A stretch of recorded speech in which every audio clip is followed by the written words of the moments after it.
Now, I find it interesting that the story of the baptism is used many times to try and prove that God is a Trinity, right? They say, well, God the Father is in heaven, here is Christ on earth, and between heaven and earth, you have God the Holy Spirit. 1, 2, 3, Trinity, very clear, right?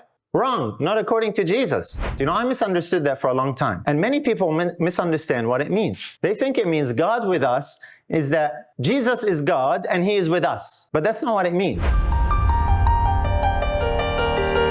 Emmanuel, which means what?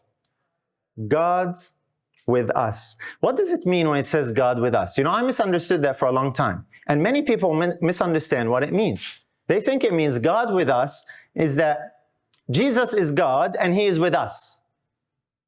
But that's not what it means. What it means is God the Father is with us through His Son. There's a difference here. Now someone might say, oh brother, I can see what you're trying to do here. You're trying to do away with the divinity of Christ. You know, nice twist. No, that's not what it means. Jesus is God. He is God with us. That's what it's trying to say. No, it's not.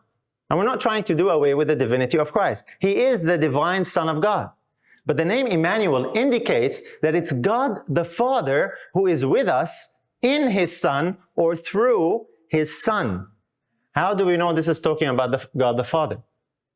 Time and again, Jesus said that, and we're going to read a verse in a minute.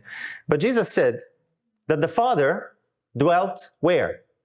In Him. Jesus said, seeing Him is seeing the Father. The Bible tells us that God was in Christ reconciling the world unto Himself. That's Emmanuel. That's God with us. You see, the sanctuary doctrine that is important and vital, and we know that, is not just about a building in heaven. This is the practical reality of it. It's about God dwelling with us. It's not just about God dwelling in heaven. We know that. The problem is here on earth. The barrier was sin. God's presence was cut off. And the purpose of God was to restore that so that God can be with us again through Emmanuel. The sanctuary doctrine and this component of the sanctuary doctrine and sanctuary truth, sadly, is missed by so many people. God's desire is fulfilled in Emmanuel. He is the link. Finally, for the first time in the history of humanity, since the fall of Adam, we have a human being who is the dwelling place of God. Ponder that. 4,000 years, for the first time, here is a human who indeed is God with us. Or maybe I should say, is the means of how God is with us. God's presence, His dwelling place, was in His Son, Emmanuel. You know, we use the name Jesus most frequently, most commonly when we refer to Christ, the Son of God, because that's how the New Testament presents it. The name Emmanuel doesn't appear many times in the New Testament. It's only a handful of times. So we don't use it as much. And yet it is so revealing, it is so precious in this particular picture that we're looking at. Now this reality was made abundantly clear in a very marvelous event. And this now brings us to picture number 2. Now, the incarnation and Emmanuel is the precursor to the second picture that we're going to look at. Here it is. We're about to look at it right now. Picture number 2 is the baptism of Christ.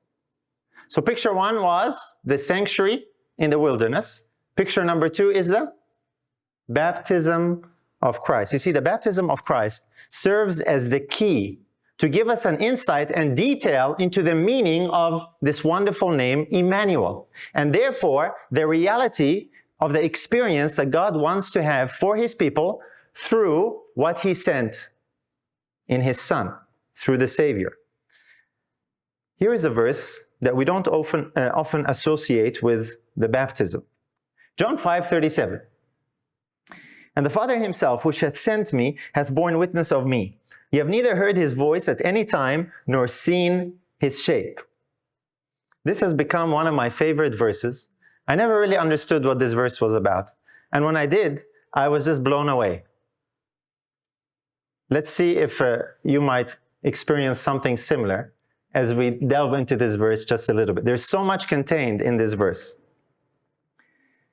Now, first of all, this verse is referring to this particular event, the baptism. I want to make that clear and just get it out of the way. Why? Because it's at the baptism of Christ that we see there was a voice and there was a shape testifying about the identity of Christ. We look at the story of the baptism in the Gospels, but we don't often look at this verse in this context. What did the Father send upon Christ at the baptism? He sent His Spirit. Now, I find it interesting that the story of the baptism is used many times to try and prove that God is a Trinity. Right? They say, well, God the Father is in heaven, here is Christ on earth, and between heaven and earth you have God the Holy Spirit. 1, 2, 3, Trinity, very clear, right? Wrong, not according to Jesus. According to Jesus, who was responsible for the voice? It was the Father. And who was responsible for the shape? It's also His shape. It's one individual person, the Father Himself, who is bearing witness. And He is bearing witness in two very distinct ways, by His voice and by His shape.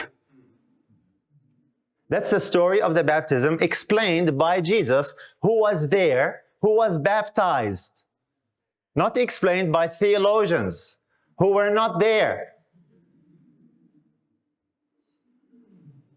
According to Jesus, the Father did two things. There weren't two persons, two different individuals doing two different things. It's the Father. He poured out His Spirit on His Son, and He spoke in a very distinct manner. I want to ask you a few questions here based on this verse. Did the Father get any angel to speak? The answer is no. The Father Himself spoke and said, "This is my beloved Son, in whom I am well pleased." In like manner, the Father Himself sent that shape. And we'll talk about shape, in the pictures, and you can even see it here in the picture. There's a bit of a shape of a dove in that light descending on Christ, right? Now, I know many pictures will draw a bird or a dove at the baptism. I want to tell you something. There was no bird there flying around. Okay? What was happening was light and glory was descending from heaven. The light and glory was in the shape of a dove. And the descent of that light and glory was like the descent of a dove. If you go read the gospel accounts carefully, you will see that clearly. But for, I guess, children or for illustrative purposes, most of the pictures depict or draw a dove, an actual dove flying around there. But hopefully you get the point. God was responsible for both, like we said. Light and glory descended on Christ. Now here's a question. Is the shape the same as the voice? Are you sure about that? Yes. It's interesting. When you ask a question and people answer, and then when you ask them, are you sure about that? Or if you ask them, are you sure about that confidently, or something like, are you sure about that? Half the people kind of start thinking, maybe I'm not so sure. And you don't hear as confident answers anymore. Is the shape the same as the voice? Are you sure? Okay, we have a lot more sure people. That's good. That's much better. Because notice carefully, according to Jesus, they were two things. They were two distinct things. The words were not the same thing as the Spirit. Interesting. The words were not the same thing as the Spirit. The spoken words of God the Father Himself. He spoke words, but that wasn't enough. He also sent His Spirit. Two things. Can you see the parallel with the sanctuary?